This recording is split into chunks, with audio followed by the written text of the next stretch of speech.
Doing it? Recording? Is it recording? Are we doing this? Alright, what's going on?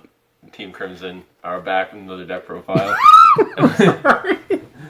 I just realized every single time. I'm like every time. Yeah. Alright. And every opening's the exact same. But alright, it doesn't Alright, matter. alright, okay. No, it doesn't matter. We'll just keep going. Alright, it's fine. Okay, so we have Altergeist. I've been playing this deck, or at least trying it out since like Multi-Faker came out and stuff. It's really good, but the big thing why it's never like topping like a lot is because it literally just can't go second. You just straight lose. So I made a really weird build that is good going second, and it's also good going first. So it's broken. Alright, yeah, this is tier 0. It's literally tier 0 right Deck here. Brock tier -1. It's just like anti-Goki and Sky Striker and shit, so I mean, yeah. Alright, so I'll just go through the Altergeist monsters. So Multi-Faker obviously is the best card in the deck. It's like Tour Guide, but better. 3 Marionetter, 3 Meluseek, 2 Socrates, and 1 of that shit. This is like the standard ratio, I guess. You don't really...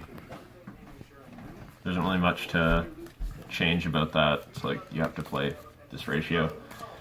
Yeah, so that's it for the Altergeist monsters. So I main deck 3 Cyber Dragons. Alright, what the fuck is this? Hold on. Okay, so this is like you go. Oh, okay. Okay, so you go second, and then if you're going second into an extra link, or like into the Goki extra link, or if they have their Sky Striker monster up, or like any sort of link monster, you can just clear it out with the Cyber Dragon, because you just summon it and use the Mega Fleet, and then like they can't respond to it, like there's nothing activating, so they can't like Tri-Gate it or anything. So it just outs the extra link and like actually lets you play the game. So yeah, going second, the Cyber Dragon thing in the deck is like actually really good. So yeah, so I play 3 of that. For hand traps, I play 3 Ash, 3 Ogre, and 3 Reaper. Wow. So yeah, I play 9 hand traps to also allow me to go second, because like you don't need anything really to go off. You need like an Altergeist monster and a trap basically, or like any.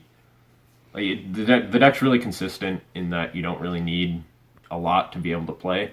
So you can run all these hand traps and like shit Cyber Dragons and like shitty traps and all that stuff, and the deck still works. So yeah, you just play all these hand traps and hope that you get like 1 or 2. So if you have to go second, then you can do it. And if you have to go first, then it doesn't really matter. Because even if you do go first and you open with this, most of the time you're ending with like no monsters on your field anyway. So you can actually use Ghost Reaper. And you don't need your extra deck at all, except for to make Hextia, so you can literally run like 12 Cherries targets, and it doesn't matter. So yeah, the Cherries is like always live, so it's definitely worth running, because it just shuts down a lot of decks, almost every deck pretty much. I play 2 of this. It's the only spell I play. I don't know how I feel about this, because I don't really like Desires, because you have to banish all your shit, and there's a couple 1-ofs. And I just feel like the deck can grind pretty well, so it's not worth like playing Desires and taking away some of that if you happen to banish some like important monsters. So play Desires. It conflicts with a lot of stuff in the deck, but it also kind of lets you like search for the top 3 cards. So it helps the consistency, and if you don't get to use it, then you know, it's not a big deal. That's the only 2 spells I play. So for the Altergeist cards, I play 3 Spoofing, 2 Protocol, and 2 Manifestation. I think this is the best ratio.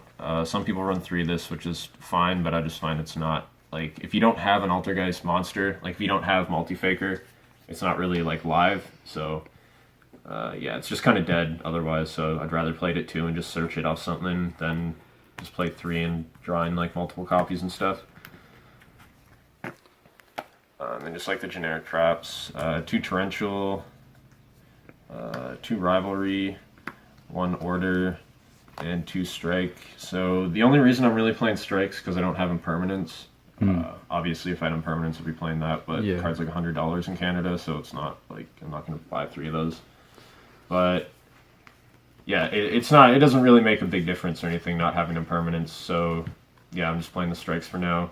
Order obviously just wins against Sky Striker. Rivalry is really good going first or second, because like pretty much all the decks right now aren't playing like just one type, because you have like Trickstar, Sky Striker, and Goki are all playing different types. So even going second, you can flip this, and they have to kind of make the choice. So yeah, Torrential's also really good going first, especially against Goki, because you can just shut them down in the middle of their combo. And it's not bad going second, because you can set it and hope that they like overplay on their next turn, and then you can Torrential them. So yeah, that is it for the main deck. So it's just 40 cards. And I'll go to the extra deck, which is pretty... It's mostly just Cherry's targets. I mean, this is... The only thing you really need is like 3... Okay, so you need 3 of that. That's like required. Because a lot of the combos, or at least like... There's one really good combo that I can show you after, but it involves like linking one of these away into another one. So you want to have like 3 so you can like still go into it after that. So I'm playing 3 Hextia, 1 Borreload, which comes up every now and then. You can Cherries it, I guess. Firewall is Cherry's target. Underclock, because you can outstuff with it, I guess. Playing Phoenix, I'm not playing Cerberus, because the only one I ever make is Phoenix. Like, I've never actually made Cerberus, so I just decided there was not much point running it. Electromite is a Cherry's target. Sold is a Cherry's target. Goblin mainly is a Cherry's target. I've made it like once or twice, and it's not really anything special, so yeah. Link Rebo is the other card you need to play. The deck is like legit garbage without it, so yeah, because you can link away the Melusi, can search for Multi-Faker, so yeah. 1 Kagari as obviously a Cherry's target, 1 of that in case you get given the Ibli. The Mega Fleet to go with the Cyber Dragons, because like that card is like legitimately broken. And then Dante's a Cherry's target, because people play BA now for some reason. It's all fucking Cherry's targets.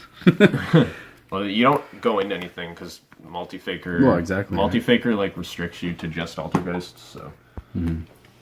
But one thing, I'll show you, like, the one combo in the deck, because it's, like, a trap deck, so... if you have evenly matched, also, it works probably better with that. But, yeah, I'll just show it. This was on Dizif's channel, or whatever the fuck it was, so... Yeah, that's the guy. Yeah, that's, I guess, like, shout out, because... This is where I found it, so yeah. So you have, it's any trap and Multi-Faker really. So if it's evenly matched, you can go, because I'm not going to main deck evenly matched, but you can go activate the trap, whatever, and then you get to summon the Multi-Faker. So the Multi-Faker summons. Hold on. So it summons this guy, and then you link them both away into the Hextia, and then he activates. That you add the Altergeist from your deck to your hand. So you add the Marionetter, and then you can normal summon the Marionetter and use its effect to set the trap, so you set Manifestation. And then you can link these 2 away to make another one, and then he activates, so he lets you add any Altergeist card from your deck to your hand. So you add the Multi-Faker back, and then in their standby phase, so you like pass turn here, and then in their standby phase, use the Manifestation to bring this back under that, and then this triggers, so you summon this, and then you can summon the Silquidus. So your, I guess, like end board after this combo is going to be this. So you have like quite a few negates here. So because you have 2 spell negates off both of these, and you can bounce this back to your hand to bounce something. So you have essentially 3 negates, I guess. 3 interrupts. Yeah. And yeah, like 3 interrupts, and then when these, if any of those get sent to grave, then you get to search, and if this gets sent to grave, then you can add this back to your hand. So yeah, I mean, it's pretty solid board, especially if you just like evenly match them or something. They're not really gonna come back from that. So yeah, yeah, that's it for the profile. Sweet. Anything you'd change except for the 2 strike? Are you pretty happy with Not those? really. I'd say impermanence is pretty good. It's definitely not like required or anything, but it is good. So if you have it, run it. If not, it's not like a huge deal. The deck is still really strong. Any bad matchups? Anything you really have to go second into is kind of hard, but that's why I built the deck kind of to go second, to be able to go second. But yeah, it's really strong, kind of in the same way that like frogs are strong, because like if you can go first and set up a board, then you can keep going throughout the game with like a bunch of negates and shit and actually win. I find this is like a bit better than the frog deck, but yeah. It is pretty good. I think it'll continue to always kind of show up in the meta like how frogs do, because you can just adjust the build to any kind of meta, because there's enough trap cards out there to keep you going. So yeah, it's definitely, if you want a really good like meta deck to play and actually do really well with and win, then this is definitely a good deck, and it's going to be good for a long time. So it's really cool too. The deck play is really interesting. It has outs to like almost everything, because all the cards have so much utility. So yeah, it's definitely really good, and I like it a lot. So yeah. Thanks for the profile. Yeah.